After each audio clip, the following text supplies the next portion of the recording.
ವಿರಾಜಪೇಟೆ ಕ್ಷೇತ್ರದ ಜನತೆ ಪಕ್ಷಾತೀತ, ಜಾತ್ಯತೀತ, ಧರ್ಮಾತೀತವಾಗಿ ನನ್ನ ಬೆಂಬಲಕ್ಕೆ ನಿಂತಿದ್ದಾರೆ. ಅವರ ಋಣ ತೀರಿಸುವ ಕೆಲಸ ಮಾಡೇ ಮಾಡ್ತೀನಿ ಎಂದು ಶಾಸಕ ಎಎಸ್ ಪೊನ್ನಣ್ಣ ಹೇಳಿದ್ದಾರೆ. ಬಿಟ್ಟಂಗಾಲದ ಎಥ್ನಿಕ್ ಹಾಲ್ನಲ್ಲಿ ಸುದ್ದಿಗೋಷ್ಠಿ ನಡೆಸಿ ಮಾತನಾಡಿದ ಅವರು, ಕ್ಷೇತ್ರದಲ್ಲಿ ಈಗಾಗಲೇ ಜನರು ಬದಲಾವಣೆ ಕಾಣ್ತಿದ್ದಾರೆ. ತನ್ನ ಅಧಿಕಾರಾವಧಿಯಲ್ಲಿ ಇನ್ನಷ್ಟು ಅಭಿವೃದ್ಧಿ ಕೆಲಸಕ್ಕೆ ಒತ್ತು ನೀಡಲಾಗುವುದು. ನನ್ನ ಬದ್ಧತೆ, ಪ್ರಾಮಾಣಿಕತೆಯನ್ನು ಸಮಾಜ ಗುರುತಿಸಿದೆ. ನನ್ನೊಂದಿಗೆ ಜನರಿದ್ದಾರೆ. ಹುಟ್ಟುಹಬ್ಬಕ್ಕೆ ಇದಕ್ಕಿಂತ ದೊಡ್ಡ ಬಹುಮಾನ ಬೇರೊಂದಿಲ್ಲ. ಅಲ್ಪಾವಧಿಯಲ್ಲಿ ಜನ ತೋರಿದ ಪ್ರೀತಿ, ವಿಶ್ವಾಸ ಹಾಗೂ ಬಹಿರಂಗ ಬೆಂಬಲವನ್ನು ಎಂದೂ ಮರೆಯಲ್ಲ. ಅವರ ಋಣ ತೀರಿಸುವ ಕೆಲಸ ಮಾಡ್ತೇನೆ ಎಂದಿದ್ದಾರೆ. ಜನಮುಖಿ ಕಾರ್ಯಕ್ರಮಗಳು, ಸಮಾಜದ ಪರ ಇರುವಂಥ ಕಾರ್ಯಕ್ರಮಗಳು ಮಾಡಿಯೇ ನಾವು ಇವತ್ತು ಜನರ ಮನಸ್ಸನ್ನು ಗೆಲ್ಲಬೇಕು ಮತ್ತು ನಮಗೂ ಕೂಡ ಆತ್ಮಸಾಕ್ಷಿಗೆ ತೃಪ್ತಿಯಾಗುವಂಥ ರೀತಿಯಲ್ಲಿ ಸೇವೆ ಸಲ್ಲಿಸಲಿಕ್ಕೆ ಸಾಧ್ಯ ಆಗ್ತದೆ.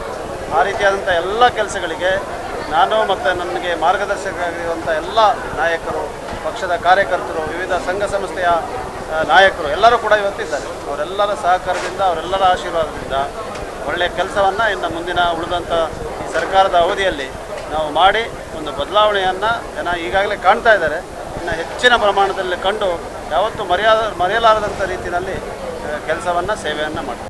ಲೋಕ ಕಲ್ಯಾಣಕ್ಕಾಗಿ ತಲಕಾವೇರಿ ಭಾಗಮಂಡಲದಲ್ಲಿ ಪೂಜೆ ಸಲ್ಲಿಸಿದ್ದೇನೆ.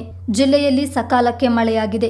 ಜನರ ಬದುಕಿಗೆ ತೊಂದರೆಯಾಗದ ರೀತಿಯಲ್ಲಿ ಉತ್ತಮ ಮಳೆಯಾಗಲಿ ಎಂದು ಪ್ರಾರ್ಥಿಸಿರುವುದಾಗಿ ಶಾಸಕ ಪೊನ್ನಣ್ಣ ತಿಳಿಸಿದರು. ಇವತ್ತು ಮೊದಲನೇದಾಗಿ ನಾನು ಭಾಗಮಂಡಲ ಅಲ್ಲಿ ಭಗವಂಡೇಶ್ವರ ದೇವಾಲಯದಲ್ಲಿ ಪೂಜೆಯನ್ನು ಸಲ್ಲಿಸಿ ಮತ್ತು ನಂತರ ತಲಕಾವೇರಿಯಲ್ಲಿ ಪೂಜೆಯನ್ನು ಸಲ್ಲಿಸಿ ಲೋಕ ಕಲ್ಯಾಣಕ್ಕೆ ಆ ದೇವರ ಅನುಗ್ರಹ ಇರಲಿ, ಆ ತಾಯಿಯ ಅನುಗ್ರಹ ಇರಲಿ ಅಂತೇಳಿ ಪ್ರಾರ್ಥನೆಯನ್ನು ಮಾಡಿ ಮತ್ತು ಸಕಾಲಕ್ಕೆ ಈ ಸತಿ ಮಳೆಯಾಗಿದೆ. ಆದರೆ ಪೂರ್ಣ ಪ್ರಮಾಣದ ಮಳೆ ರೈತರಿಗೆ, ಬೆಳೆಗಾರರಿಗೆ, ನಾಗರಿಕರಿಗೆ ಯಾರಿಗೂ ಕೂಡ ಸಮಸ್ಯೆ ಆಗದಂಥ ರೀತಿಯಲ್ಲಿ ಸಾಕಷ್ಟು ಮಳೆ ಆಗಲಿ, ಬೆಳೆ ಆಗಲಿ, ಜನರಿಗೆ ಮತ್ತು ನಾಡಿಗೆ ಸಮೃದ್ಧಿ ಮತ್ತು ಸಂತೋಷವನ್ನು ಕೊಡಲಿ ಅಂತೇಳಿ ನಾನು ಪ್ರಾರ್ಥನೆಯನ್ನು ಮಾಡಿ ನನ್ನೊಂದಿಗೆ ಎಲ್ಲ ನಮ್ಮ ನಾಯಕರಿದ್ದರು.